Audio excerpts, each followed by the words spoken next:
Hello दोस्तों, welcome to only IAS. आज से देखिए दोस्तों, हम स्टार्ट कर रहे हैं गवर्नमेंट स्कीम्स का मॉड्यूल। अब आप सभी जानते हैं कि गवर्नमेंट स्कीम्स हमारे जो यूपीएससी एग्जाम हैं उसके लिए बहुत इंपॉर्टेंट हो जाती हैं। हर साल कुछ क्वेश्चंस हमें इसके रिगार्डिंग देखने को मिलते हैं। एंड अगर आपने इनको अच्छे से कर लिया एक बार तो डेफिनेटली एग्जाम में अच्छा स्कोर करना काफ़ी ईजी हो जाता है, राइट। और इसी तरह से सेशंस और भी आते रहेंगे तो उनके थ्रू क्या होगा, आपकी गवर्नमेंट स्कीम्स की अच्छे से तैयारी हो जाएगी, स्पेशली उनकी जो करंट अफेयर्स में रहे हैं। क्योंकि देखो, जो यूपीएससी पूछता है ना, वो जो गवर्नमेंट स्कीम जनरली उनके ऊपर पूछता है जो काफ़ी ज़्यादा न्यूज़ में बार बार आती रहती हैं। तो हम उन सबको पढ़ते रहेंगे। इसके साथ ही साथ मैं आपको कुछ आपकी टेस्ट के लिए आपके लिए कुछ प्रीवियस ईयर क्वेश्चन और बाकी क्वेश्चंस भी आपके साथ डिस्कस करता रहूंगा। तो एक तरह से ना हम यहाँ पर सीखेंगे भी, पढ़ेंगे भी क्लास के अंदर, प्लस साथ ही साथ यहाँ पे आपकी टेस्टिंग और रिवीजन भी कहीं ना कहीं होती रहेगी, जो कि आपको फाइनल एग्जाम के अंदर आपको बहुत ज़्यादा हेल्प करने वाली है। आई होप आप ये चीज़ समझ गए होंगे। अब चलिए स्टार्ट करते हैं हमारे आज के डिस्कशन से। पहला हम पढ़ेंगे रिगार्डिंग नीति आयोग। अब आप लोग सोच रहे होंगे, सर नीति आयोग मिनिस्ट्री है? The answer is no, NITI Aayog की मिनिस्ट्री नहीं है। ये तो एक क्या है, एग्जीक्यूटिव बॉडी है। पर डेफिनेटली बहुत इंपॉर्टेंट ये काम करती है, ठीक है। एक तरह का थिंक टैंक है। अलग अलग जो भी पॉलिसीज बनती हैं वहां पर पॉलिसी मेकिंग के अंदर इसका बहुत इंपॉर्टेंट रोल रहता है। तो कुछ इंपॉर्टेंट इसके इनिशिएटिव्स हैं, उसको हम समझेंगे। ध्यान रखना कि ये कोई स्टैट्यूटरी बॉडी नहीं है, ठीक है। अब इसके लिए कोई लॉ नहीं था इसके पीछे, ना ही कॉन्स्टिट्यूशन में इसका कोई जिक्र है। तो non statutory, non constitutional body है। ये एक तरह की एग्जीक्यूटिव बॉडी है। इसकी फुल फॉर्म क्या है? National institution for transforming India, ठीक है। अब चलो स्टार्ट करते हैं। इसका एक इंपॉर्टेंट इनिशिएटिव देखते हैं, that is ANIC, ANIC, Atal new India challenge. देखो दरअसल में है क्या ना, नीति आयोग का एक मिशन है, उसका नाम क्या है? अटल इनोवेशन मिशन। सर ये क्या है? देखो, जो गवर्नमेंट ऑफ इंडिया है ना, उन्होंने ये बात नोटिस करी है कि हमारे देश में इनोवेशन हो गया और ऑन्टरप्रेन्योरशिप हो गया। इसको प्रमोट करना बड़ा जरूरी है। सर क्यों करना जरूरी है? क्योंकि देखो, आप आजकल भी आप नोटिस कर रहे होंगे कि अगर हमारे देश को ग्रो करना है तो कहीं ना कहीं इनोवेशन का, ऑन्टरप्रेन्योरशिप का, जो एग्जिस्टिंग प्रॉब्लम्स है उसके कुछ नए नए सोल्यूशंस ढूंढने पड़ेंगे, नहीं ढूंढने पड़ेंगे? बिल्कुल। तो इनोवेशन बड़ा जरूरी हो जाता है। उसी लिए अटल इनोवेशन मिशन अब स्टार्ट किया गया है एंड नीति आयोग का उसके अंदर एक इंपॉर्टेंट रोल बन जाता है। अब उसी अटल मिशन मिशन के अंतर्गत हमने क्या किया है, एक अटल न्यू इंडिया चैलेंज करके उसका सेकंड एडिशन अभी लॉन्च किया है। सर ये अटल न्यू इंडिया चैलेंज क्या है? देखो, कहने का पॉइंट क्या है, हमारे नेशन के अंदर बहुत सारे इश्यूज हैं, सोसाइटी के अंदर बहुत सारे इश्यूज हैं। इन इश्यूज को कैसे टैकल करना है, क्या हमारे टेक्नोलॉजी के थ्रू नए नए इनोवेशन आ सकते हैं जो इन सभी इश्यूज को सॉल्व कर पाए। आप लोग कई बार शार्क टैंक देखते होंगे ना, ठीक है, बहुत ही फेमस है। तो वहां पर भी एक तरह से क्या होता है, एंटरप्रेन्योर जैसे कि कुछ लोग हो गया, हेल्थ सेक्टर के अंदर कुछ दिक्कतें आती हैं, एजुकेशन के अंदर आता है, सैनिटेशन के अंदर आता है।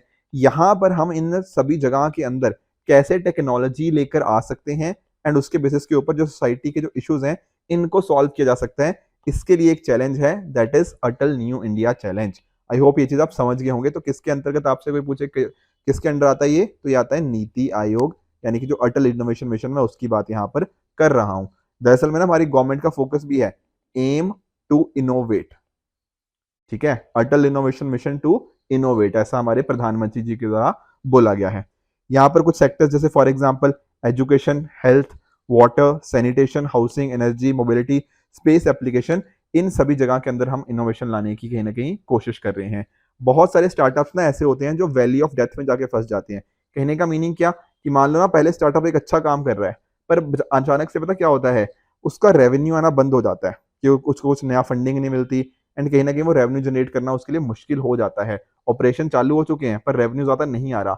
उस पर्टिकुलर स्टेज से कहीं ना कहीं स्टार्टअप्स को बाहर लेकर आए तो स्टार्टअप्स को भी फायदा, जॉब्स नई नई क्रिएट हो रही हैं वो भी फायदा, प्लस सोसाइटी को भी फायदा।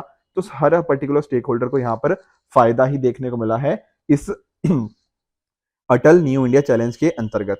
अब इसके अंदर ना आपको फंडिंग भी दी जाती है, ठीक है ना। तो जो भी स्टार्टअप्स होंगे उनको सिलेक्ट किया जाएगा एंड 12 से 18 महीने का टाइम के कॉरस्पॉन्डिंग 1 करोड़ तक की इनको फंडिंग दी जाएगी ताकि अच्छे से काम करें एंड सोसाइटी के अंदर एक अच्छा रेलेवेंस आ पाए। अब एक मैं आपको क्वेश्चन दे रहा हूं, Atal innovation mission is set up under, ये यूपीएससी 2019 का क्वेश्चन था। आप मुझे नीचे कमेंट सेक्शन में इसका आंसर बताओगे। At the end of the lecture मैं आपसे जितने भी क्वेश्चन आपको मैं दूंगा ना, उनका मैं आंसर आपसे डिस्कस कर लूंगा। बट मेक श्योर कि आप भी नीचे कमेंट सेक्शन में इसका आंसर कमेंट करो ताकि आप भी प्रिपरेशन भी अपने आप को चेक कर पाओ। आगे चलते हैं, एक और इंपॉर्टेंट मिनिस्ट्री है, that is MoSPI. Sir MoSPI क्या है? Ministry of statistics and programme implementation. अलग अलग आपको कई बार आंकड़े देखने को मिलते होंगे ना अपने न्यूज़पेपर के अंदर कि इतना ग्रोथ हुआ, ये चीजें ऐसी हैं। तो जो नंबर्स वगैरह के रिगार्डिंग चीजें होती हैं, ये मोस्पी यानी कि ministry of statistics and programme implementation इसी के द्वारा करी जाती हैं। अब पिछले कुछ टाइम्स के अंदर ना एक बड़ी इंपॉर्टेंट स्कीम न्यूज में थी इसके regarding, that is MP LAD scheme. Sir news में क्यों थी? क्योंकि थोड़ा सा ना इसके अंदर चेंजेस आए हैं, मैं समझाता हूँ एक एक करके। दरअसल में हुआ क्या है ना, हमारी जो फाइनेंस मिनिस्ट्री है उसने क्या किया है, उसने बोला है कि जितना भी इसके अंदर जो फंड इकट्ठा होगा उसका जो इंटरेस्ट होगा वो सीएफआई यानी कि कंसोलिडेटेड फंड ऑफ इंडिया के आएगा। तो सर पर एमपी लाइट स्कीम है क्या? देखो समझाने की कोशिश करते हैं। मान लो आपके कोई मेंबर ऑफ पार्लियामेंट है, ठीक है। अब एक्चुअल में इनका काम क्या है? ये तो लेजिस्लेटर हुए ना एक तरह से, बिल्कुल लेजिस्लेचर का पार्ट है। तो इनका काम है क्या? लॉज बनाना। पर डेफिनेटली इनके कॉन्स्टिट्यूएंसी के लोगों ने इनको चुना है, तो एमपी भी साहब भी तो चाहेंगे ना यार कि नहीं, मुझे अपने कॉन्स्टिट्यूएंसी के लोगों के लिए कुछ ना कुछ काम करवाना है। तो काम अलग अलग तरह का हो सकता है। हो सकता है ये चाहते हो कि वहां पे कोई स्कूल खुले, ठीक है, या फिर कोई सड़क बन जाए, पब्लिक हेल्थ के लिए काम हो, सैनिटेशन के लिए काम हो। पर ये सभी चीजें ये कैसे कर पाएंगे? ये तो सर एमपी है, ये मिनिस्टर थोड़ी है। तो यहाँ पर ना हमारे पास एक स्कीम आ जाती है। उसी स्कीम का नाम क्या है? MP local area development scheme. नाम देखो क्या है, लोकल एरिया डेवलपमेंट, ठीक है। तो यहाँ पर क्या होता है ना, जो हमारे मेंबर ऑफ पार्लियामेंट होते हैं वो वहां के डिस्ट्रिक्ट अथॉरिटीज को वो बोलते हैं कि अच्छा मेरे पास कुछ पैसा है, ठीक है, मेरे पास नहीं, टेक्निकली इनको बेसिकली पैसा दिया जाता है एमपी साहब को। इनको नहीं दिया जाता, रेदर से डिस्ट्रिक्ट अथॉरिटी को दिया जाता है। एमपी साहब क्या करते हैं, एक तरह से रिकमेंड करते हैं। कितना पैसा दिया जाता है सर? 5 करोड़। ध्यान रखना, ये 5 करोड़ ऐसा नहीं है कि एमपी साहब की जेब में जाएगा, नहीं, ये डिस्ट्रिक्ट अथॉरिटी के पास जाएगा, जो डीएम होते हैं ना उनके पास जाएगा। एमपी साहब इनको बोलेंगे कि 5 करोड़ मेरा तुम्हारे पास पड़ा हुआ है, उस पर्टिकुलर पैसे को आप स्कूल बनाने के अंदर, हेल्थ सेक्टर के अंदर, सैनिटेशन के अंदर, सड़कें बनाने के अंदर यूज कर लो। आई बात समझ में? तो कोई आपसे ये पूछे ना कि पैसा इनकी जेब में जाता है एमपी साहब की, तो बोलो नहीं, पैसा डिस्ट्रिक्ट अथॉरिटी के पास जाता है। ये एक तरह से डिस्ट्रिक्ट अथॉरिटी को रिकमेंड करते हैं। आई बात समझ में? तो ये होता है एमपी लेड। सर ये स्कीम कब शुरू हुई थी?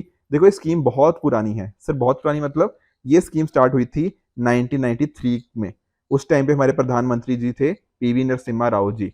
उस टाइम पर क्या होता था ना, 5 लाख रुपए मिलते थे एक एमपी को, या से एमपी 5 लाख रुपए का काम रिकमेंड कर सकता था। फिर धीरे धीरे हम इस फिगर को बढ़ाते गए और आज के टाइम पर ये नंबर कितना हो गया है? आज के टाइम पर हो चुका है 5 करोड़ एक साल के अंदर आप रिकमेंड कर सकते हो। ध्यान रखना, जब ये स्कीम शुरू हुई थी उस टाइम पर ये स्कीम आती थी मिनिस्ट्री ऑफ रूरल डेवलपमेंट के अंतर्गत, ठीक है, जब शुरू हुई थी। पर आज के टाइम पर अब मिनिस्ट्री चेंज हो गई है। अब कौन सी मिनिस्ट्री है? अब है ministry of statistic and programme implementation, तो मोस्पी के अंतर्गत ये आती है, राइट। इसके साथ ही आप नोटिस करो कि प्रोसेस कैसे शुरू होता है। प्रोसेस शुरू होता है जब एमपी साहब रिकमेंड करते हैं डिस्ट्रिक्ट नोडल अथॉरिटी को, तो वो इसको रिगार्डिंग काम देखती है कि कैसे इसको एग्जीक्यूट करना है। ये सारी चीजें एक साल के अंदर 5 करोड़ रुपए मिले, 2 बार की इंस्टॉलमेंट्स मिलते हैं, एक बार 2.5 करोड़, अभी 6 महीने बाद फिर से 2.5 करोड़, तो साल में 5 करोड़ मिलते हैं। इसके अंदर जो पैसा होता है वो नॉन लैप्सेबल होता है। सर नॉन लैप्सेबल का मतलब क्या? मान लो आपको इस साल के लिए ना 5 करोड़ मिला, पर हुआ क्या, स्पेंड सिर्फ 3 करोड़ ही हुआ, तो सर बाकी का 2 करोड़ कहाँ जाएगा? क्या वो खत्म हो जाएगा? नहीं, ये अगले साल के लिए कैरी फॉरवर्ड हो जाएगा। अगले साल का 5 करोड़ आपको मिलना था ना, उसके साथ 2 करोड़ पिछले साल वाला भी ऐड हो जाएगा, तो टोटल आपको 7 करोड़ मिल जाएगा। तो इस तरह से इसको बोलते हैं नॉन लैप्सेबल, वो लैप्स नहीं होता। और क्या पॉइंट्स सर हमें देखने हैं? एक चीज हमें समझनी है कि लोकसभा के अंदर जो एमपीज हैं, मैं इलेक्टेड एमपीज की बात कर रहा हूँ, तो जो लोकसभा के एमपीज हैं उनकी तो सर कोई ना कोई कॉन्स्टिट्यूएंसी होगी ना। जैसे जो दिल्ली के, मतलब किसी भी आपका एग्जांपल है, जैसे हमारे प्रधानमंत्री जी का एग्जांपल ले लो, उनकी तो वाराणसी कॉन्स्टिट्यूएंसी है, ठीक है। या फिर आप जैसे राहुल गांधी जी का एग्जांपल ले लो, ठीक है, वायनाड से वो एमपी हैं, तो यहाँ पर वो सिलेक्ट हो गया है ना वायनाड से, बिल्कुल। तो ये क्या करेंगे, ये अपने वायनाड के अंदर ही जो इनकी कॉन्स्टिट्यूएंसी है वहां के अंदर रिकमेंड कर सकते हैं, ठीक है। तो कहने का मीनिंग क्या, लोकसभा एमपीज अपनी कॉन्स्टिट्यूएंसी के अंदर करेंगे। इसी तरह से आप जानते हो राज्यसभा के भी तो मेंबर ऑफ पार्लियामेंट होते हैं, बिल्कुल। अब जो राज्यसभा के मेंबर ऑफ पार्लियामेंट होते हैं वो तो किसी कॉन्स्टिट्यूएंसी से थोड़ी ना आते हैं, उनको तो स्टेट के अंदर से सिलेक्ट किया जाता है ना। जैसे फॉर एग्जांपल आप कोई भी देख लो, मान लो जो राज्यसभा के एमपी होंगे वो तो स्टेट से सिलेक्ट हुए हैं, कोई उत्तर प्रदेश का होगा, कोई पंजाब का होगा। अब सर राज्यसभा वाले क्या करेंगे, ये अपनी स्टेट के अंदर कहीं भी काम को रिकमेंड कर सकते हैं। लोकसभा के अंदर क्या था, वो अपनी कॉन्स्टिट्यूंसी के अंदर, राज्यसभा के जो इलेक्टेड एमपीज हैं वो अपनी स्टेट के अंदर। पर इसके अलावा कुछ नॉमिनेटेड मेंबर्स भी तो होते हैं राज्यसभा के अंदर। सर वो कौन से होते हैं?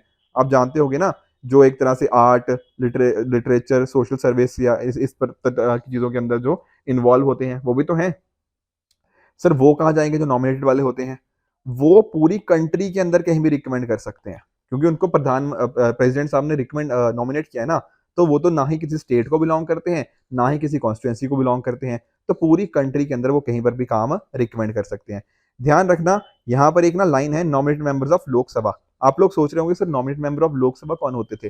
देखो दरअसल में ना पहले एंग्लो इंडियन कम्युनिटी से मतलब कुछ मेंबर्स हुआ करते थे, तो उनका अब तो नहीं रहा ये, ठीक है, अब तो हमने इस चीज को हटा दिया है। तो वो भी रिकमेंड कर सकते थे कहीं पर भी। तो कहने का पॉइंट क्या है, nominated members of Lok Sabha Rajya Sabha कहीं पर भी कंट्री के अंदर, जो राज्यसभा के मेंबर्स हैं इलेक्टेड वो स्टेट के अंदर, एंड लोकसभा जो एमपीज होते हैं वो अपनी कॉन्स्टिट्यूंसी के अंदर। तो इस तरह से ये पर्टिकुलर स्कीम वर्क करती है।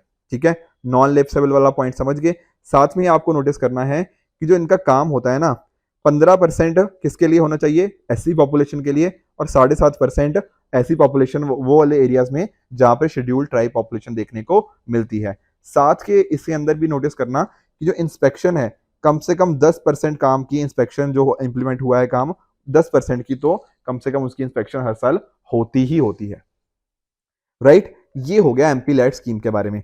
अब यूपीएससी ने ना 2020 में हमसे क्वेश्चन पूछा था एमपी लैड्स के बारे में। सर ये क्वेश्चन क्यों पूछा था? क्योंकि 2020 में ना हमारी गवर्नमेंट ने एमपी लैड स्कीम को सस्पेंड कर दिया था। क्यों कर दिया था? उस टाइम आया था कोविड।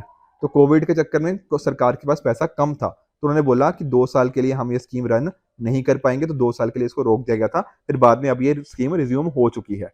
तो इस वजह से आपने नोटिस किया, करंट अफेयर्स में जो स्कीम्स हैं उनके ऊपर क्वेश्चन बार बार बनते हैं। तो इस पर्टिकुलर क्वेश्चन का भी आप मुझे नीचे कमेंट सेक्शन में आंसर बताओगे, फिर लेक्चर के एंड में मैं आपके साथ इसके आंसर आपके साथ डिस्कस कर लूंगा। आगे चलते हैं नेक्स्ट मिनिस्ट्री की तरफ, that is ministry of commerce and industry. अब ये पर्टिकुलर मिनिस्ट्री भी बड़ी इंपॉर्टेंट है। अब इसमें भी एक इंपॉर्टेंट स्कीम जानते हैं, that is GeM, government e marketplace. पहले तो इसको समझो आखिर जेम है क्या। देखो आप लोग अमेजोन से, फ्लिपकार्ट से, इनसे कुछ ना कुछ शॉपिंग करते हो, बिल्कुल करते ही होंगे। ठीक है सर, इसी तरह से आप सोचो, एक मान लो गवर्नमेंट का कोई ऑफिस है, कोई भी ऑफिस सोच लो, गवर्नमेंट कोई डिपार्टमेंट है, कोई पर्टिकुलर चीज भी, इनको भी तो कुछ ना कुछ खरीदना होता होगा। सर क्या खरीदना है? जैसे अपने ऑफिस के लिए कुछ स्टेशनरी का सामान खरीदना हो सकता है, ठीक है, कुछ इस तरह के, मतलब ऑफिस के लिए मतलब बहुत सारी डिपार्टमेंट के अंदर बहुत सारी चीजें चाहिए हो सकती हैं, बिल्कुल चाहिए हो सकती हैं। तो यहाँ पर ना ये कहाँ से सामान खरीदेंगे? इनके लिए ना हमने एक मार्केट प्लेस बना दिया है, एक प्लेटफॉर्म बना दिया है एक तरह से, और उसका नाम क्या है? Government e market place. तो कोई भी अब जो अलग अलग डिपार्टमेंट है सरकार के, वो डायरेक्टली यहाँ पर जाके देखेंगे कि अच्छा, इस पोर्टल में देखेंगे कि अच्छा हमें ये गुड्स चाहिए या ये सर्विसेज चाहिए, तो डायरेक्टली वो यहाँ से प्रोक्योर कर सकते हैं इस प्लेटफॉर्म के ऊपर। जैसा आप अमेजोन में देखते हो ना कि यार मुझे शर्ट चाहिए, मैं अमेजोन की वेबसाइट पे गया, जाके मैंने शर्ट देखी और वो खरीद ली। तो यहाँ पर भी गवर्नमेंट डिपार्टमेंट्स यही काम करेंगे, इस प्लेटफॉर्म पे जाएंगे और जहां पर उनकी रिक्वायरमेंट होगी और उस हिसाब से वो उस चीज को बाय कर लेंगे। तो ये बात यहाँ पे ध्यान में रखना। अब आप लोग सोच रहे होंगे कि सर क्या मैं जाके गवर्नमेंट ई मार्केट प्लेस से जाके इसको खरीद सकता हूँ? द आंसर इज नो, मैं यहाँ से नहीं खरीद सकता, प्राइवेट बायर्स यहाँ पे नहीं हो सकते।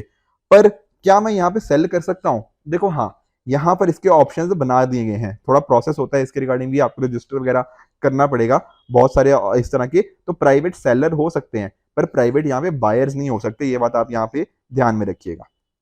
तो ये था जेम पोर्टल। ध्यान में रखना क्या है, ministry of commerce and industry के अंतर्गत आता है। तो अभी रिसेंटली न्यूज में क्यों था कि इन्होंने अलाउ किया है कोऑपरेटिव्स को कि वो अपने प्रोडक्ट्स को सेल कर पाए यहाँ पे। ठीक है, अलग अलग कंडीशंस हैं, ठीक है, प्राइवेट बायर्स, प्राइवेट सेलर्स की भी कुछ कंडीशंस है, अगर वो मीट होती हैं तो वो सेल कर सकते हैं जेम पोर्टल के ऊपर। तो ध्यान रखना, ये जो पर्टिकुलर पोर्टल है ये हमें 2016 में देखने को मिला था। इसको डेवलप किया गया है DGSND के द्वारा। सर ये क्या है? Directorate general of supply and disposal. साथ ही साथ इसमें NEGD, national e governance division, जो कि मीटी के अंतर्गत आती है, ministry of electronics and information technology के अंतर्गत, उसके टेक्निकल सपोर्ट के साथ ये बना है। काम क्या है सर? मैंने जैसे आपको बताया था, एक वन स्टॉप पोर्टल है, कुछ भी प्रोक्योर करना हो तो वो प्रोक्योर आसानी से किया जा सकता है। यहाँ पर सेंट्रल मिनिस्ट्रीज भी और स्टेट गवर्नमेंट की मिनिस्ट्रीज भी, ये भी दोनों यहाँ पे कर सकती हैं। उसके साथ ही इनके PSUs वगैरह हो गया, वो भी कर सकते हैं। इंपॉर्टेंट चीज क्या है?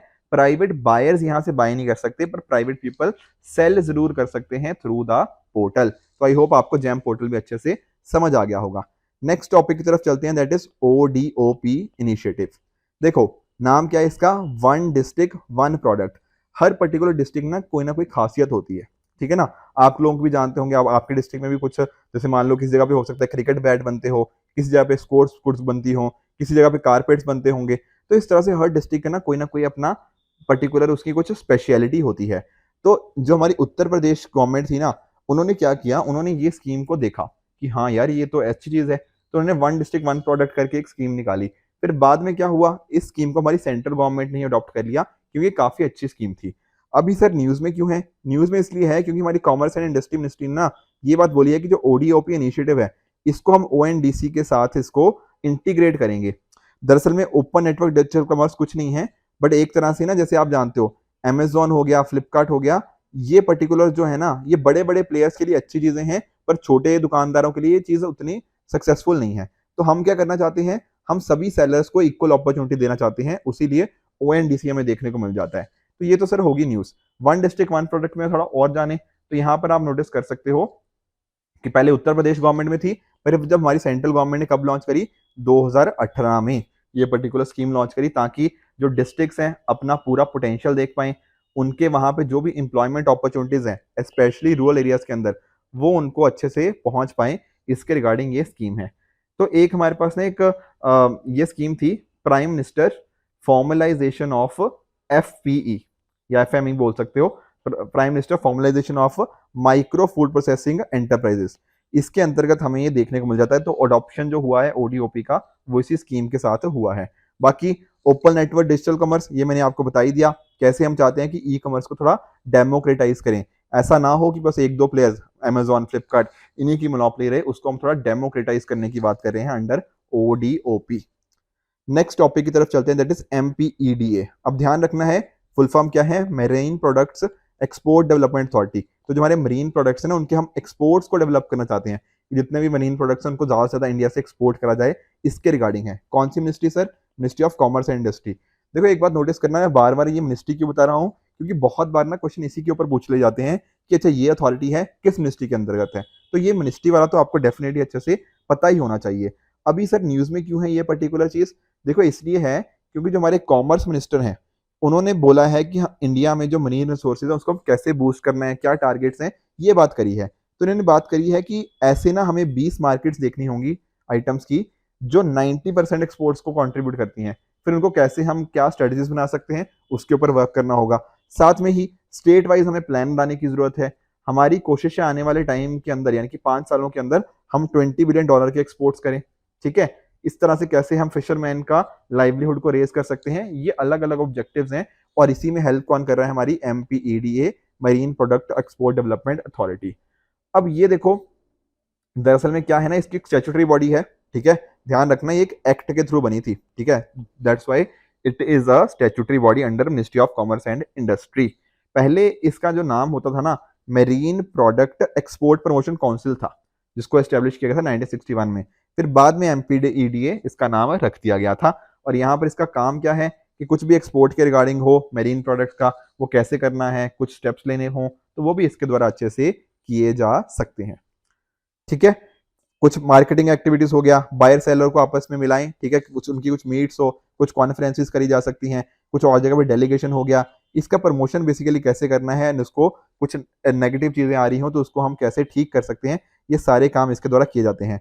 साथ ही साथ एक्वा कल्चर, वो भी मेरीन प्रोडक्ट्स के अंदर ही आ गया ना, तो उसके रिगार्डिंग रिसर्च एंड डेवलपमेंट हम कैसे इंक्रीज करें।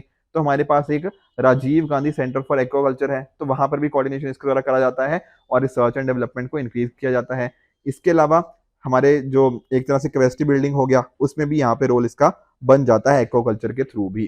तो आप नोटिस करो कि MPEDA डेफिनेटली हमारे लिए कितना ज्यादा इंपॉर्टेंट बन चुका है, ठीक है। ये कुछ फर्दर इन्फॉर्मेशन, जैसे फॉर एग्जांपल यूरोपियन यूनियन के रिगार्डिंग हम कैसे कर सकते हैं, पोस्ट हार्वेस्ट की एक बार चीजें बन गई हैं, फिर हैंडलिंग उसको कैसे करनी है, तो डिफरेंट डिफरेंट प्लान्स, फिश की क्वालिटी को मैनेज करना, ये सारी चीजें ही MPEDA के द्वारा रन करी जाती हैं। तो आई होप आपको MPEDA समझ आ गया, और साथ ही साथ ministry of commerce and industry के अंदर जो भी इंपॉर्टेंट चीजें थी वो भी आपने अच्छे से समझ ली होंगी।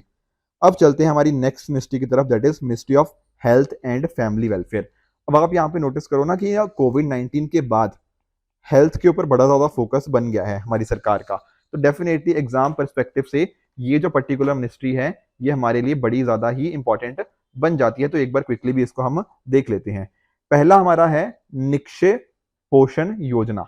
अब ध्यान रखना ये ना कई बार ऐसे वर्ड्स आ जाते हैं कि निक्षय वर्ड किसके रिलेटेड है, तो आपको ध्यान रखना है कि निक्षय वर्ड के जब भी आएगा ना तो आपको दिमाग में आना चाहिए टीबी, ट्यूबरकुलोसिस। ठीक है, एक बहुत ही इंडिया में ना आज के टाइम पर भी मेजर इशू है टीबी का। बहुत सारे लोगों को टीबी है। ठीक है, हमारी सरकार की कोशिश है कि 2025 तक हम इसको एलिमिनेट करना चाहते हैं, बट अभी ऐसा लग नहीं रहा, मतलब क्योंकि अभी करंट सिचुएशन अभी काफी खराब है टीबी की इंडिया के अंदर। अब एक ना मेजर अभी जो न्यूज में क्यों था, मेजर न्यूज में इसलिए था क्योंकि ना हमने ये जो योजना लेके आई है ना सरकार, निक्षय पोषण योजना, ऐसा देखा गया है कि जितना हमने सोचा था उसके सिर्फ 2/3 पीपल तक ही हम पहुंच पाए। दरअसल में अगर आपको थोड़ा बताने की कोशिश करूंगा ना तो टीबी के अंदर देखो सिचुएशन काफी खराब हो जाती है पेशेंट की। तो कोशिश ये है हमारी कि हर पर्सन जिसको टीबी है उसको 500 रुपया पर मंथ मिले। सर उससे क्या होगा 500 रुपये पर मंथ से, उसके उसकी न्यूट्रिशनल नीड्स पूरी हो पाएंगी। ठीक है, तो उसको वो अच्छा अपना न्यूट्रिशन का ध्यान रख पाएगा और कहीं ना कहीं टीबी से बाहर आने की वो कोशिश कर पाएगा। अब अगर आप नोटिस करोगे तो हमने जो अपना टारगेट देखा था कि जितने भी टीबी से पीड़ित हैं उन सभी को ये चीज पहुंचानी थी, पर सिर्फ 66% लोगों तक ही हम यहाँ पर पहुंच पाए हैं। तो ये एक मेजर कंसर्न यहाँ पे बन जाता है। ध्यान रखिएगा कि ये मिनिस्ट्री लॉन्च हुई थी, मतलब ये योजना लॉन्च हुई थी 2018 में। कौन सी मिनिस्ट्री के द्वारा? Ministry of health and family welfare के द्वारा। अभी तक टोटल 1488 करोड़ हम यहाँ तक पहुंचा चुके हैं। नियरली 57 लाख लोग बेनिफिशरीज के पास। अगर आप नोटिस करोगे 2022 की जो इंडिया टीबी रिपोर्ट है तो उसमें देखने को मिला है कि 62% जो नोटिफाइड केसेस हैं उनको एटलीस्ट एक बार पेमेंट यहाँ पे मिल चुकी है। दिल्ली के अंदर हमें यहाँ पे हाईएस्ट बर्डन देखने को मिलता है, पर वहां पर सिर्फ 30% पेशेंट को इसका बेनिफिट मिला है, डायरेक्ट बेनिफिट ट्रांसफर का। तो डेफिनेटली ये स्कीम उतना अच्छा परफॉर्म नहीं कर पा रही जितना हमने कोशिश करी थी। ऑल दो स्कीम के ऑब्जेक्टिव्स अच्छे हैं पर कहीं ना कहीं इंप्लीमेंटेशन में थोड़ा सा और यहाँ पे इंप्रूवमेंट की जरूरत है। नेक्स्ट देख लेते हैं जो ministry of health and family welfare के रिगार्डिंग था पिछले साल न्यूज में, that is national suicide prevention strategy. अब देखो ये जो पर्टिकुलर स्ट्रेटेजी है ना ये ministry of health and family welfare ने ही बनाई है। अब क्यों बनाई है? क्योंकि देखो इंडिया में ना बहुत ज्यादा सुसाइड्स हमें देखने को मिले हैं। तो जरूरत क्या है कि सुसाइड को हम कम करें, और ये ना एक तरह से मेंटल हेल्थ के साथ लिंक करता है। ठीक है, तो उसको हम कैसे टैकल कर सकते हैं? आजकल के टाइम पर जब हम ना थोड़ा टेक्नोलॉजी के अंदर इतने ज्यादा घुस गए हैं, उससे ना कुछ नेगेटिव चीजें भी आई हैं टेक्नोलॉजी की वजह से। एक है कि हमारी मेंटल हेल्थ इफेक्ट हुई है, एंड कहीं ना कहीं सुसाइड्स बढ़ने के पीछे एक कारण ये भी है। तो सुसाइड के ऊपर एक अच्छी खासी स्टडी होना, एक अच्छी खासी स्ट्रेटजी बनाना बड़ा ही इंपॉर्टेंट बन जाता है। और ध्यान में रखिएगा ये अपने आप में इंडिया में एक पहली इस तरह की स्ट्रेटजी है। तो क्लियरली शो करता है कि हमारी गवर्नमेंट काफी प्रोग्रेसिव हो रही है, ताकि इस तरह की चीजों के ऊपर भी हम डेफिनेटली डिस्कशन करना बड़ा ही जरूरी हो जाता है। तो फोकस क्या है? फोकस हमारा ये है कि 2030 तक जितना भी अभी सुसाइड की वजह से डेथ्स होती हैं उसमें 10% हम रिडक्शन लेकर आए। और ये जो साउथ ईस्ट एशिया रीजन है जो WHO की वहां पे स्ट्रेटजी है उसी के हिसाब से, उसी के इनलाइन हमने ये चीज बनाने की कोशिश करी है। अब सर फोकस क्या होगा? 3 साल तक हम प्रॉपरली नेक्स्ट 3 ईयर्स में अच्छी सर्वेलेंस हम मैकेनिज्म एस्टेब्लिश करेंगे। साथ ही साथ साइकेट्रिक आउट पेशेंट डिपार्टमेंट जो ओपीडीज होती है ना वो यहाँ पे इसके रिगार्डिंग भी हमें देखने को मिलेंगी। तो हर पर्टिकुलर डिस्ट्रिक्ट्स के अंदर अलग अलग जगह पे हमारे पास डिस्ट्रिक्ट मेंटल हेल्थ प्रोग्राम्स हमारे रन किए जाएंगे। तो इस तरह से हमारी जो overall mental health well being है उसको हम अच्छे से इंश्योर करेंगे। बाकी बच्चों को भी एजुकेशनल इंस्टीट्यूशंस के अंदर भी हम यहाँ पे इसको लेके आएंगे। जैसे फॉर एग्जांपल आप दिल्ली में जानते हो ना, दिल्ली स्कूल्स में हैप्पीनेस कार्यक्रम चलता है, उसी तरह से हम बच्चों को भी अवेयर करेंगे मेंटल हेल्थ इश्यूज के बारे में कि कैसे इनको टैकल करना है। कम्युनिटी में अंदर इसके रिगार्डिंग थोड़ी अवेयरनेस जनरेट करेंगे। एक तरह से हमारे पास प्रॉपर गाइडलाइंस होनी चाहिए। मीडिया देखो काफी बार ना काफी गलत तरह से सुसाइड को रिपोर्ट करता है। आप लोग जानते होंगे सुशांत सिंह राजपूत का केस, ठीक है ना, तो उस टाइम पर भी मीडिया ने काफी ज्यादा गलत तरह से उस चीज को पोर्ट्रे किया था। तो इस तरह की चीजों को हम कैसे टैकल कर सकते हैं, ये सारी चीजें यहाँ पे स्ट्रेटजी के अंतर्गत हमें देखने को मिल जाएंगी। अब इंडिया ने ऐसा नहीं है कि पहली बार इसके रिगार्डिंग, देखो स्ट्रेटजी भले ही पहली बार है पर हमने कुछ ना कुछ कोशिशें पहले भी करी हुई हैं। जैसे फॉर एग्जांपल हमारे पास मेंटल हेल्थ केयर एक्ट 2017 है। अब यहाँ पर ना हमने क्या कोशिश करी कि मेंटल हेल्थ को ट्रीटमेंट के पर्सपेक्टिव से देखने की कोशिश करी कि कैसे इसको ट्रीट किया जा सकता है। उसी वजह से यहाँ पर क्या फोकस था कि जिन भी पर्सन को मेंटल इलनेस है उनके रिगार्डिंग हम अच्छे से उनको हेल्थ प्रोवाइड करें में। तो ये मेंटल हेल्थ केयर एक्ट 2017 में देखा गया। उसके साथ ही हमने एक हेल्पलाइन लॉन्च करी 24/7 24 घंटे सातों दिन टोल फ्री हेल्पलाइन है जिसका नाम है किरण। अब ध्यान में रखना कि जो किरण हेल्पलाइन है ministry of health and family welfare ने लॉन्च नहीं करी, आई रिपीट उन्होंने नहीं लॉन्च करी, तो किसके द्वारा थी सर? ये थी ministry of social justice and empowerment ने। ठीक है, तो इस ministry that is ministry of social justice and empowerment ने इस पर्टिकुलर टोल फ्री हेल्पलाइन को लॉन्च किया गया था, ताकि अगर किसी भी पर्सन को कुछ सुसाइडल थॉट्स एंड डिप्रेशन है, एंग्जाइटी आ रही है, तो वो यहाँ पर बात कर सकता है एंड अकॉर्डिंगली नेसेसरी सपोर्ट उसको मिल जाएगी। सिमिलरली हमारे पास एक मनोदर्पण इनिशिएटिव है। अब ध्यान में रखना कि ये जो इनिशिएटिव है ये भी हेल्थ मिनिस्ट्री का नहीं है, नहीं, ये एजुकेशन मिनिस्ट्री के द्वारा है। अब यहाँ पर फोकस क्या था कि बच्चों को, फैमिली मेंबर्स को और टीचर्स को भी काफी सारी, देखो कोविड-19 पेंडेमिक के टाइम पे ना काफी दिक्कतें आती हैं एजुकेशन सेक्टर के अंदर। बच्चों को डर था कि यार हमारी तो हम पीछे छूट जाएंगे, हमारी एजुकेशन नहीं हो रही। टीचर्स के ऊपर भी प्रेशर था, बच्चों के पेरेंट्स के ऊपर भी प्रेशर था।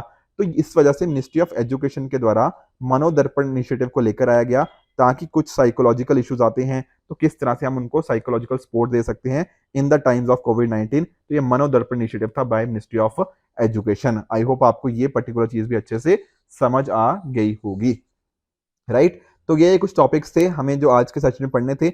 बाकी टॉपिक्स हम और मिनिस्ट्रीज हम आने वाले सेशंस में पढ़ते रहेंगे। अब थोड़ी सी रिवीजन कर लेते हैं। मैंने जैसा कि आपको क्वेश्चन दिया था, अटल इनोवेशन मिशन किसके अंडर का सेट हुआ है?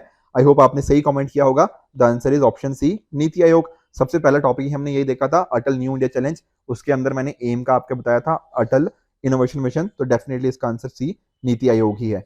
सिमिलरली ये 2020 का मैंने आपको क्वेश्चन दिया था एमपी लैड्स के बारे में। एक एक करके इसको देख लेते हैं।